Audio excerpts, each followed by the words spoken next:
I never planned to keep my success a secret. Standing outside my childhood home on Christmas Eve, watching snowflakes settle on my designer coat, I thought about how different things could have been if my family had believed in me just once. My name is Sarah Mitchell, and I'm the founder and CEO of Artemis Consulting Group, one of the most prestigious management consulting firms in North America.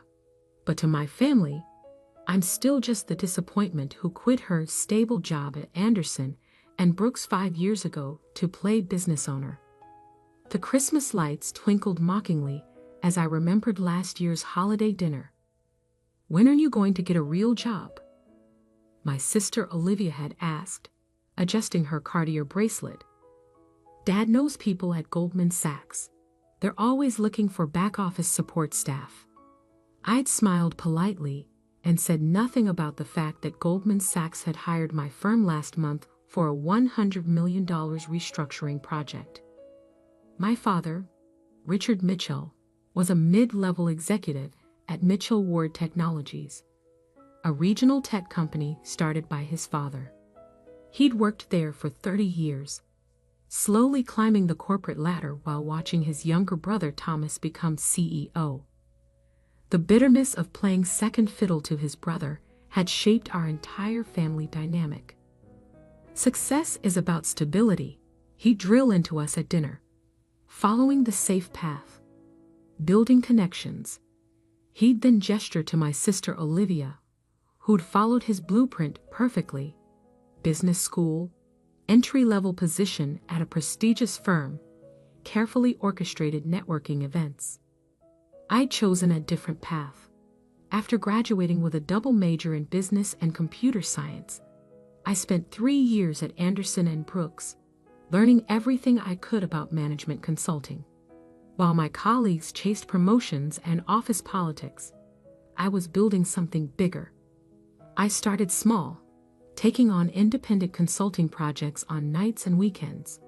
My first client was a struggling software startup that needed help streamlining their operations. Within 6 months, I'd helped them triple their revenue. Word spread quickly in the tech community.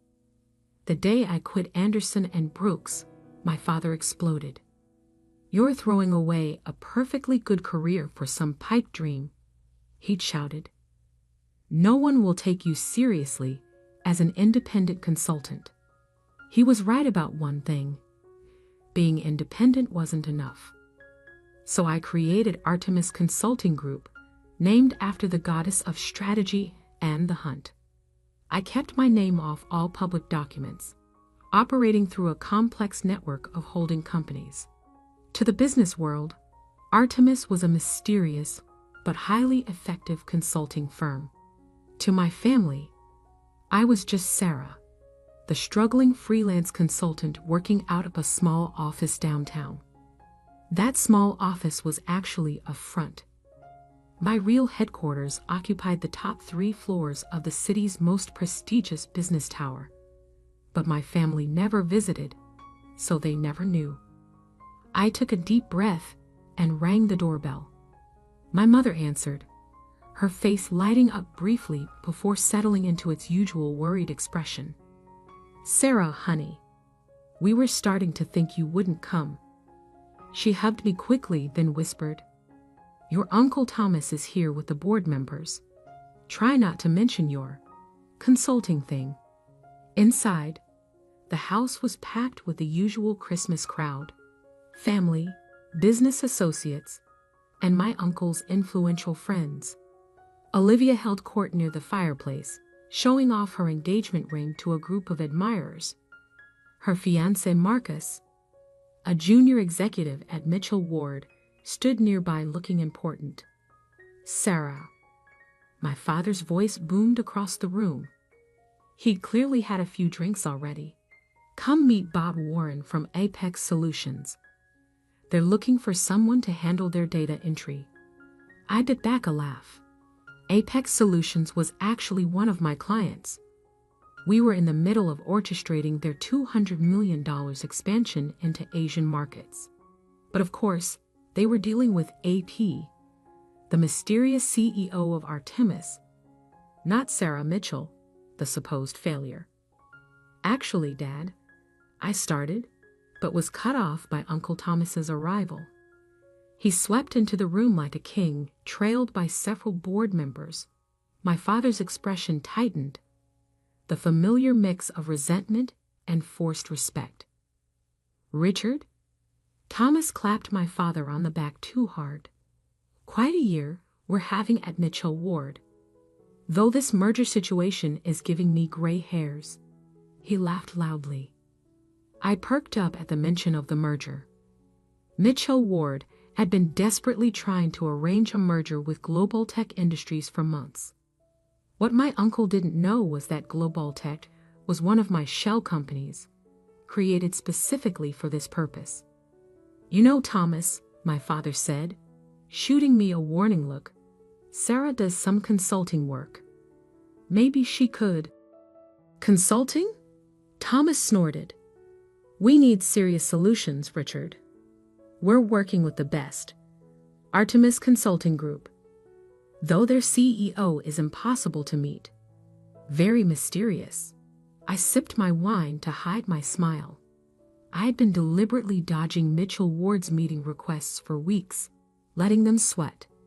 Speaking of which, one of the board members chimed in. Has anyone managed to set up that meeting with AP?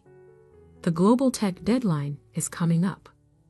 Not yet, Thomas growled, but they'll have to meet with us eventually. We're Mitchell Ward, after all. I couldn't help myself. Maybe they're not impressed by the name. The room went silent. My father's face darkened. Sarah, he warned. But I continued. From what I hear, Mitchell Ward's market position isn't as strong as you think. The Global Tech merger isn't a power play. It's a desperate move to avoid bankruptcy. I knew I'd gone too far, but years of condescension and dismissal had finally boiled over. Uncle Thomas's face turned purple. How dare you?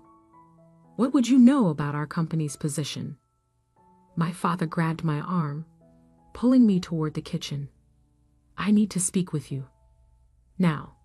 In the kitchen, he exploded. Have you lost your mind? Embarrassing me in front of Thomas? In front of the board? I was just. You're a disgrace, he shouted. Working your little consulting jobs, pretending you understand business. You know nothing about the real corporate world. The kitchen door opened. Olivia stood there smirking, with Marcus and several others peering in curiously. Maybe she should leave, Dad, Olivia suggested sweetly. We don't want to upset Uncle Thomas further. This merger is too important. My father's face hardened. She's right. Get out. We don't want a lowly consultant here, spreading lies about our company. I looked at their faces, my father's anger, Olivia's satisfaction, my mother's silent compliance. 5 years of hiding my success, of letting them believe I was a failure, all led to this moment. Fine, I said quietly, gathering my coat. But remember this moment. Tomorrow might be interesting. Is that a threat? Marcus sneered. What could you possibly do? I smiled, thinking of the merger documents sitting on my desk, waiting for my signature, not as Sarah Mitchell, but as AP, CEO of Artemis Consulting Group. Merry Christmas, I said, and walked out into the snowy night, leaving them to their celebration. They had no idea that tomorrow, their entire world would turn upside down. The next morning, I arrived at Artemis headquarters before dawn. The city was still sleeping, but the top floors of our building hummed with activity. My team knew today was important, though none of them knew about my personal connection to Mitchell Ward. Good morning, Miss Phoenix. My executive assistant, Emma, greeted me, using my business name. She was one of only 3 people who knew both sides of my life. The Mitchell Ward delegation is scheduled for 10 a.m. Your uncle has called 4 times already trying to move it earlier. I smiled, settling into my office. The entire floor was designed to project power. Floor-to-ceiling windows overlooking the city, modern art worth millions. And at the center, my desk made from a single piece of rare black walnut. This was where I truly belonged, not in my father's kitchen being told I knew nothing about business. How many are coming? I asked, reviewing the merger documents. 8, Emma replied. Thomas Mitchell, 4 board members, their CEO, and she hesitated. And your father and sister. Mr. Mitchell insisted on bringing his head of strategic planning and her fiancé. Of course he did. Olivia had been promoted to that position last month. Another example of Mitchell Ward's nepotism. I took a deep breath, remembering last night's humiliation. Emma, call Gregory at Global Tech. Tell him to be ready. She nodded, understanding perfectly. Gregory ran Global Tech, my shell company, and knew exactly what role to play in today's drama. At 9:45, Emma's voice came through the intercom. They're here. Early, as expected. Let them wait 15 minutes, I instructed. Then bring them to the main conference room. I used those 15 minutes to steady myself. The moment I stepped into that conference room, everything would change. No more hiding, no more pretending to be less than I was. At exactly 10 a.m., I heard them being led into the conference room.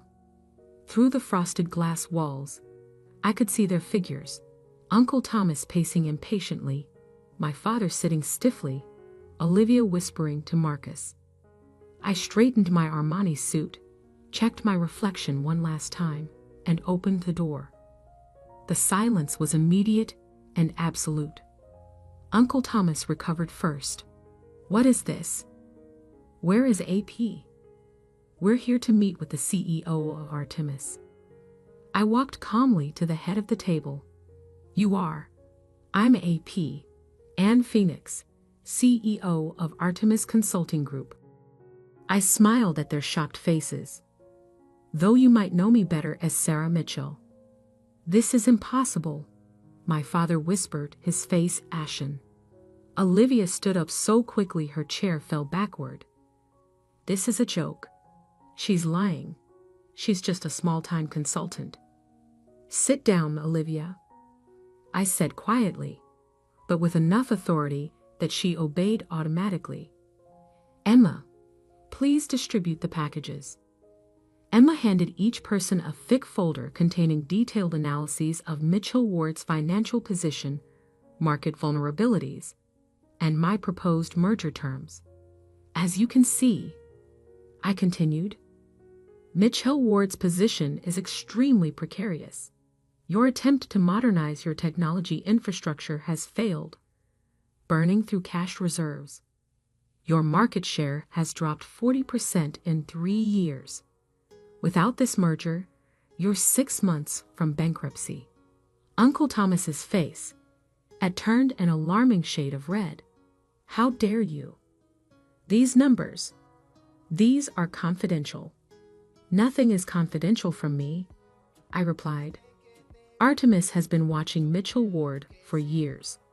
We own significant portions of your debt through subsidiary companies. We also own Global Tech Industries. Marcus laughed nervously. That's ridiculous. Global Tech is a major international corporation. Global Tech is a shell company I created specifically to force this merger, I revealed, enjoying their growing horror. Every deadline, every pressure point, every negotiation deadline, all orchestrated by me. My father found his voice. Why? Why would you do this? I met his eyes across the table. Because you never believed in me, any of you. Last night you threw me out of Christmas dinner for daring to speak about business. Well, let me speak about business now. I pressed a button, and the room's screens lit up with more financial data. Mitchell Ward needs this merger to survive, but it will happen on my terms.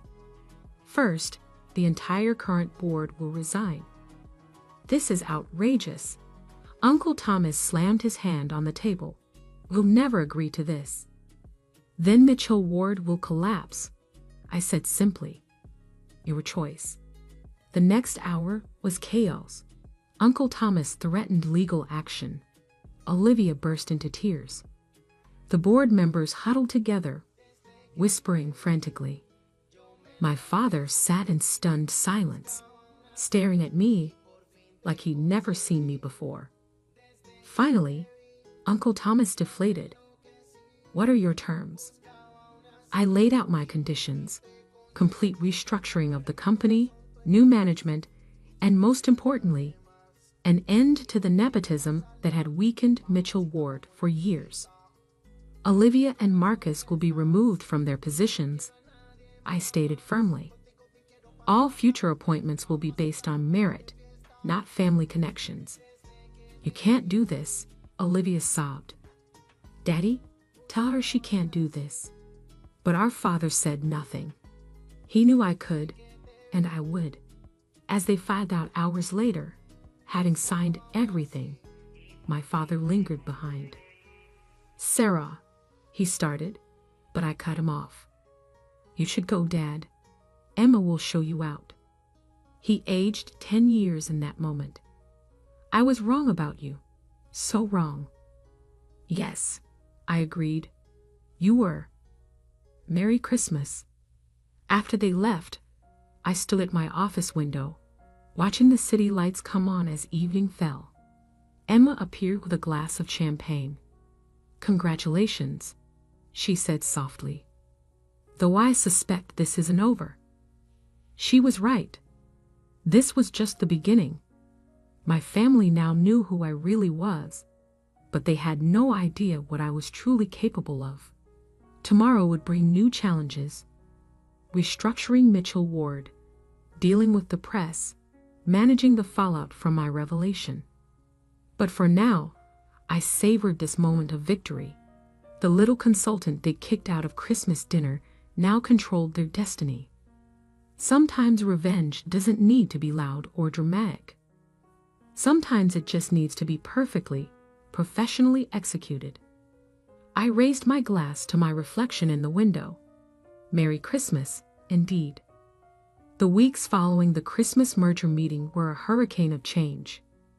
News of my identity spread through the business world like wildfire. Mysterious Artemis CEO revealed. The billion-dollar family secret. The press couldn't get enough of the story. I sat in my office, reviewing yet another headline. Sarah Mitchell, the woman who built an empire while her family thought she was failing. My phone buzzed. Another message from Olivia. The 10th this week. I deleted it without reading. Miss Phoenix, Emma appeared at my door. The transition team is ready for your final approval on the Mitchell Ward restructuring. The last month had been brutal for my family. Uncle Thomas resigned publicly, though not before trying to challenge the merger in court. His attempt failed spectacularly when our legal team revealed the extent of his mismanagement. My father took early retirement, unable to face working under his daughter's authority. Olivia and Marcus had been the most dramatic. After being removed from their positions, they launched a social media campaign painting me as a vengeful sister who destroyed the family business out of spite. It backfired when financial journalists dug deeper, exposing how their incompetence and nepotistic appointments had nearly bankrupted Mitchell Ward. Your mother's here, Emma said quietly, in the lobby. I paused, surprised. My mother hadn't tried to contact me since the merger. Send her up. A few minutes later, she walked into my office, looking small and uncertain in this space that radiated power. Her eyes widened, taking in the view. The expensive art, the clear symbols of success she'd never noticed in her daughter. "Sarah," she began, twisting her hands together. "This is quite an office. What do you want, Mom?" She sat down heavily in one of the visitor chairs. "Your father's not well. The stress of everything. He's not sleeping, barely eating. Olivia's engagement ended. Marcus left her when he lost his position. The family is falling apart." I kept my face neutral. "That's unfortunate. But business decisions can't be based on family sentiment. Mitchell Ward is already showing improvement under new management." "I'm not here about the business," she said softly. "I'm here to understand. All these years, watching you work so hard, thinking you were struggling. Why didn't you tell us?" I laughed without humor. "Tell you? Every time I achieved something, you dismissed it. When I made my first $1 million, you were too busy celebrating Olivia's promotion to notice I'd bought a new car. When I acquired my first major company, you told me to consider applying for an entry-level position at Mitchell Ward. We were trying to help." "No," I cut her off. "You were trying to force me into your narrow definition of success. Did you know that while you were all mocking my little consulting business, I was building one of the largest consulting firms in the country? That the daughter you pitied was worth more than the entire Mitchell family combined?" Tears filled her eyes. "We were wrong. So wrong. But Sarah, we're still family." "Family?" I stood up, walking to the window. "Last Christmas, you watched in silence as they threw me out. You've had years to stand up for me, to see me. You chose not to. Can't we try to fix this?" I turned back to her. "Mitchell Ward will be fixed. The company will thrive under professional management. But the family?" I shook my head. "That's not something I'm interested in fixing right now. Sarah, Emma will show you out," I said firmly. "Goodbye, Mom." After she left, I buried myself in work, but my mother's visit had stirred up emotions I thought I'd buried. Later that evening, as I was preparing to leave, Emma brought in one final document. "The last piece of the Mitchell Ward restructuring," she said. "Once you sign this, the transformation is complete." I looked at the paper. A formal dissolution of all family interests in the company's management. No more Mitchells in positions of power. The end of an era. As I raised my pen to sign, I remembered something my grandmother told me years ago, before she passed away. "Success isn't just about proving others wrong, Sarah. It's about proving yourself right." I'd proven myself right beyond any doubt. I'd built something remarkable while they weren't watching. Their opinion of me no longer mattered. I signed the document. 6 months later, Mitchell Ward's stock had doubled under new management. I'd received dozens of messages from family members, ranging from angry accusations to desperate attempts at reconciliation. I responded to none of them. Then one day, a different kind of message arrived. From my cousin Sophie, Uncle Thomas's youngest daughter. Unlike the rest of the family, Sophie had never participated in the mockery. She'd been quietly working her way up through a tech startup, facing the same kind of dismissal I once had. "I don't want anything," her message read. "I just want you to know that you inspired me. Watching you reveal who you really are, it gave me courage. I'm starting my own company. Not asking for help, just wanted you to know."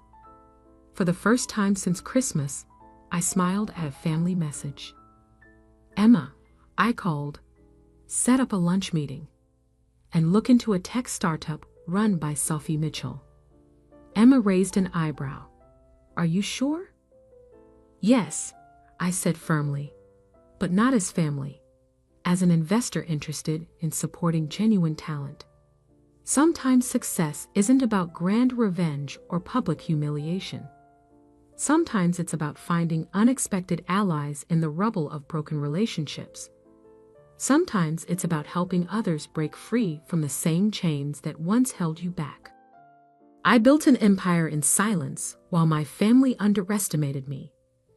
Their shock at discovering my true identity was satisfying, but the real victory wasn't in their downfall.